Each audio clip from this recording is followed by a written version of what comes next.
অবিশ্বাস্য একটা ম্যাচ দেখলাম এতক্ষণ আমরা ইতালি এবং ক্রোয়েশিয়ার মধ্যে। এখন এই যে গ্রুপে স্পেন ছিল, ইতালি ছিল, ক্রোয়েশিয়া ছিল এবং আলবেনিয়া ছিল।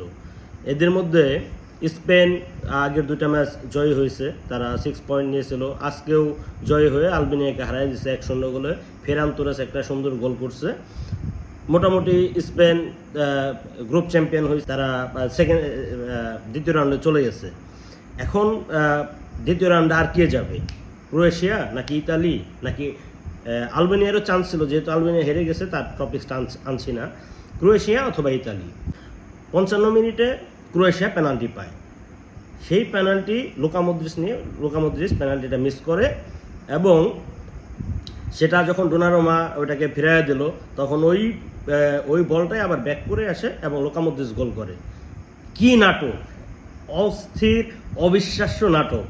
এটা আসলে এত এনজয়েবল, এটা না দেখলে বিশ্বাস করা যাবে না যে লুকা মদ্রিচ পেনাল্টি মিস করছে এবং লুকা মদ্রিচ ঠিক ইমিডিয়েটলি আবার ওইখান থেকে গোল করছে।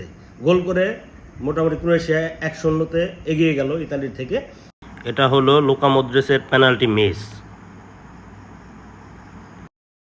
ঠিক পরবর্তী মুহূর্তেই লুকা মদ্রিচের গোল। এখন ক্রোয়েশিয়ার পয়েন্ট হলো তাহলে 3। যদি আর কোনো গোল না করে তাহলে কিন্তু ক্রোয়েশিয়া চলে যাবে সেকেন্ড রাউন্ডে। এখানেই হলো নাটক যে 90 মিনিটের পরে 8 মিনিট এক্সট্রা টাইম দেওয়া হয় এবং 8 মিনিটে মোটামুটি ইতালি ভালোই অ্যাটাক করতে থাকে, ক্রোয়েশিয়াও সুযোগ পায় অ্যাটাক করতে থাকে। কিন্তু 98 মিনিটে, যে 90 মিনিটে খেলা শেষ হয়েছে, 8 মিনিট এক্সট্রা টাইম দিয়েছে, এই 98 মিনিটে যায় ইতালি গোল দিয়ে বসে। 98 মিনিটে ইতালির গোল। ক্রোয়েশিয়ার আগে পয়েন্ট ছিল হচ্ছে একটা হারছে এবং আলবেনিয়ার সাথে ড্র করছিল, এই জন্য ক্রোয়েশিয়ার পয়েন্ট ছিল 1 এবং আজকে যেহেতু ড্র হয়েছে তাহলে ক্রোয়েশিয়ার পয়েন্ট হলো 2। এখন ওইদিকে ইতালির আজকে জিতে যাওয়ার কারণে ইতালির পয়েন্ট 3, ইতালি দ্বিতীয় রাউন্ডে চলে গেল। এখন ক্রোয়েশিয়ার জন্য আসলে ভাগ্য খুব খারাপ।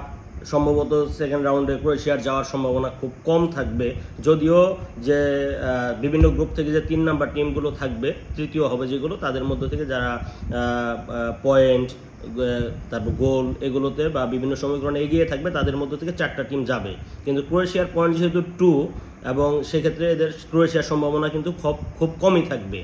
ঠিক আছে, এটা আসলে ক্রোয়েশিয়ার মতো একটা বড় টিম এবং এই গ্রুপটাকে কিন্তু বলা হয়েছে যে গ্রুপ অফ ডেথ। একবার যখন ড্র হয় তখন কিন্তু গ্রুপ অফ ডেথ বলা হইতো।